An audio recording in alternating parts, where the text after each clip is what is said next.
आता सर ह्या फ्रँचायझवरूनच आणखीन एक प्रश्न होता, म्हणजे इंस्टाग्राम फेसबुकवरती मी खूप जास्त ऍक्टिव्ह आहे आणि त्याच्यातून बऱ्याच अबॅकसच्या फ्रँचायझचे सुद्धा हे हो, दिसतात, जाहिराती दिसतात, ऍड्स ऍडव्हर्टाईज दिसतात. दिसतात, व्हिडिओ दिसतात. तर त्या जाहिराती आणि आपलं सक्सेस अबॅकसची फ्रँचायझीची जाहिरात हा, याच्यामध्ये फरक काय सांगता येईल आपल्याला? हा.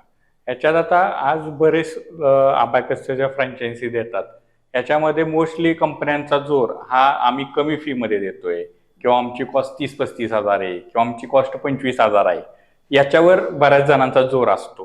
तर फ्रँचायझी घेणाऱ्या व्यक्तीनं हा विचार केला पाहिजे, आपण एक फ्रँचायझी घेतोय म्हणजे हे वन टाइम ट्रान्झॅक्शन नाहीये. मी तुमच्याकडून वस्तू घेतली किंवा मी ट्रेनिंग घेतलं आणि मी कन्झ्युम करणार आहे, तर प्राइस हा मॅटर करू शकतो. बरोबर बरोबर. पण आपण एक फ्रँचायझी घेतोय म्हणजे आपण एक व्यवसाय सुरू करणार आहे आणि हा व्यवसाय आपण लॉंग टर्म साठी करणार आहे. तर महत्वाचं काय आहे की फ्रँचायझी घेतल्यानंतर, व्यवसाय सुरू केल्यानंतर आपले ऍडमिशन कसे होणार, आपला बिझनेस ग्रो कसा होणार, ह्यासाठी ती कंपनी काय काय सपोर्ट देते, ह्या गोष्टी फ्रँचायझी घेणाऱ्या व्यक्तीने तपासल्या पाहिजेत.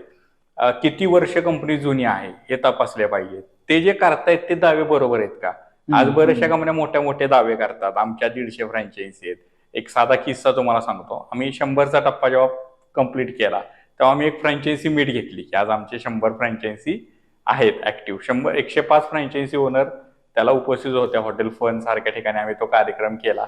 100 फ्रँचायझी झाले, म्हणून 100चा आम्ही केक कापला. लगेच एका कंपनीने मीटिंग घेतली 1-2 महिन्यांनी, त्यांनी पण 100चा केक कापला. पण तिथं सगळे मिळून 40 पण लोक उपस्थित नव्हते. तर मग अशा बऱ्याचशा लोकांची दिशाभूल करून, आपण जे नाहीये ते दाखवून, स्वस्त आम्ही देतोय असं आम्हीच दाखवून लोकांची दिशाभूल करून फ्रँचायझी विकल्या जातात आणि नंतर त्याला ट्रेनिंग नंतर ऍडमिशन मध्ये सपोर्ट भेटत नाही. जसं मग मी तुम्हाला सांगितलं की आम्ही सेलिब्रिटी व्हिडिओ देतो, यातून काय होणार आहे, ऍडमिशन वाढणार आहे. डिजिटल मार्केटिंग सपोर्ट देतो. आज फार मोठ्या प्रमाणावर सोशल मीडियावर कंपनी पेड ऍडव्हर्टाइजमेंट, फेसबुक, इंस्टाग्रामवर कंपनी स्वतः आज रन करते. ह्याच्यातून पण फ्रँचायझीचे ऍडमिशन व्हायला मदत होते. आज अमोल कोल्हे सारखे अभिनेते आज आमचे ब्रँड अँबॅसिडर आहेत. मग ब्रँड अँबॅसिडर असल्यामुळे पण काय होतं, सक्सेस अबॅकसवर पालकांचा ट्रस्ट बसतो आणि त्यांचे ऍडमिशन फ्रँचायझीचे वाढायला मदत होते. साधं एक एक्झाम्पल घेऊन मी तुम्हाला एक्सप्लेन करतो की सपोज आपण असं बोलू, एका लेवलला 2,000 रुपये फ्रँचायझी ओनर अर्न करते, 4 लेवलचा कोर्स आहे, तर त्याचं उत्पन्न किती झालं? 8,000 रुपये.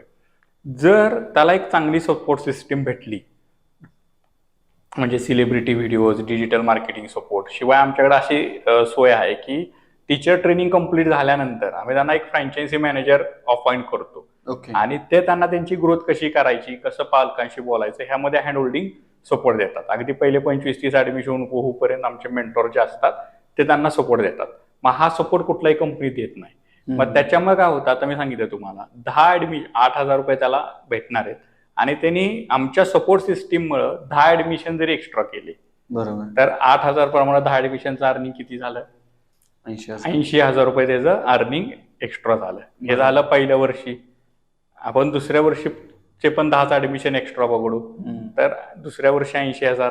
असं जर 3च वर्षाचा आपण विचार केला तर 80,000, 80,000, 80,000, 3 वर्षामध्ये त्याच्या उत्पन्नामध्ये 2,40,000 रुपयाचा वाढ झाली, फरक झाला. मग इतरांची फ्रँचायझी फी आणि सक्सेस अबॅकसची फ्रँचायझी फी ह्याच्यात 2,00,000 रुपयाचा फरक आहे का? तर 2,00,000 रुपयाचा फरक नाहीये, पण त्याच्या उत्पन्नात डेफिनेटली फरक होतो. मी तर असं मानतो